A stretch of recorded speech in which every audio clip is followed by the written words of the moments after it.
Thank you very much. Pull around this for a second.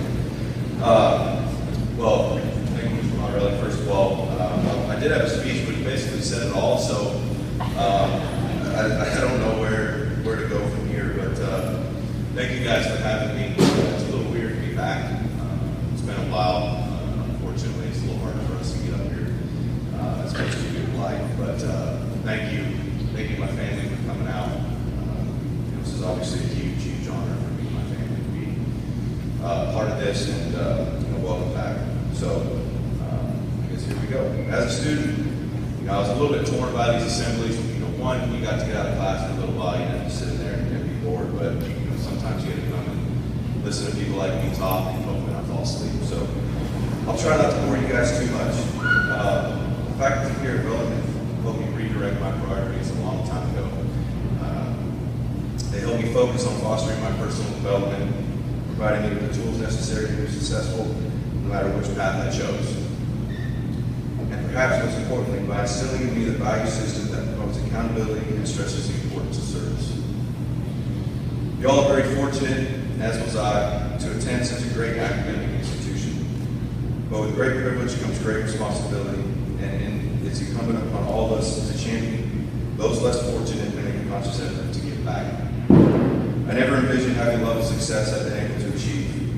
Looking back now, I was far more prepared for it than I ever knew at the time, which is a testament to my upbringing, but also to the time of my development. I know it may be challenging now to see, but the demands and structure you're getting exposed to here will pay dividends down the road. My career path was a little unconventional. Most Bellarmine graduates go on to college, and usually good ones. I, on the other hand, was fortunate enough to get drafted by the Boston Red Sox, and in 2002 signed and went to Florida. The game of baseball exposes you to different kinds of people and cultures. My time in the minors, and for my pedigree, really seemed to be different from the others. I don't mean that in a bad way. I wasn't better than any of these guys. This had nothing to do with athletic ability on or off the field, but everything to do with work ethic and attitude. I've never been the most gifted athlete on any team, but I've always been hardworking, coachable, and accountable. These values are what propelled me through the minors, and on June 10th, I made the Major League debut in February. A short 3 months later, I was scratched from the start with a sore back and thought it was a result of a recent car accident. A CT scan later revealed that a sore back was due to non-Hodgkin's lymphoma. At 22 years old, you can imagine how shocked I was to hear that I had cancer. This was obviously a first for me, but I was able to parlay my ignorance into a positive. I didn't know what I didn't know. All I could do was what the doctors told me, which in retrospect was extremely valuable because I had no expectations one way or the other. Going through chemo sucks, so there's no two ways about it, so I'll spare you the specifics. By the end of the year, it was determined that my cancer had gone into remission. I returned to cancer the following year and joined my team about halfway through the season. Upon my return, I was approached with a lot of different opportunities because of my illness, but none of them felt right. I just wasn't comfortable being the poster boy for cancer.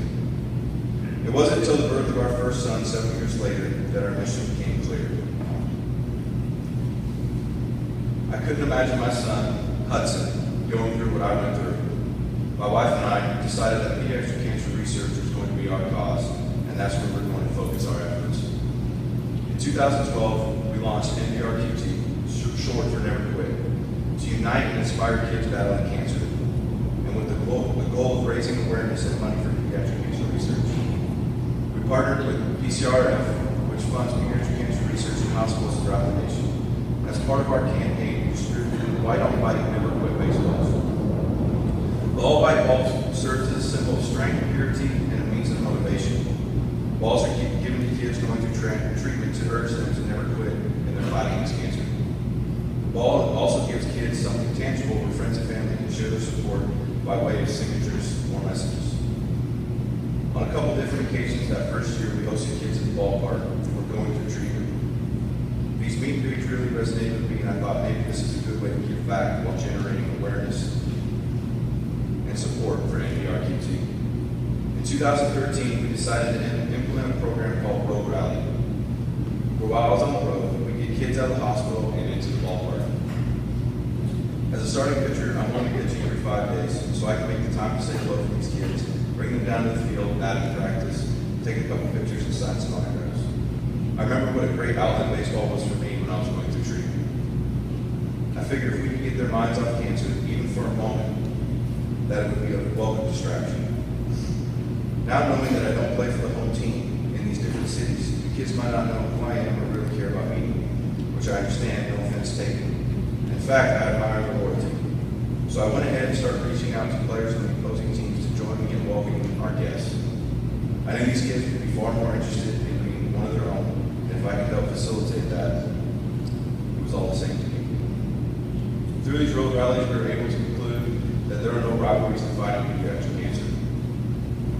We're fortunate enough, hopefully this year with a good event and some other fundraisers along the way, that we're going to break the $1 million mark for funds raised, and it's something that Farrah and I are extremely proud of. Baseball's provided me a platform to affect change and help others. We're extremely fortunate in this regard. It may not be as easy for you to give back, but that doesn't make it any less important. I want to encourage all of you to get involved with the cause that you're passionate about and do your part. The smallest act can make the biggest difference. Thanks again. Hopefully I didn't bore you guys too much, but this really does mean a lot to me to come back and see you guys and be a part of this. So it's a huge honor. Thank you.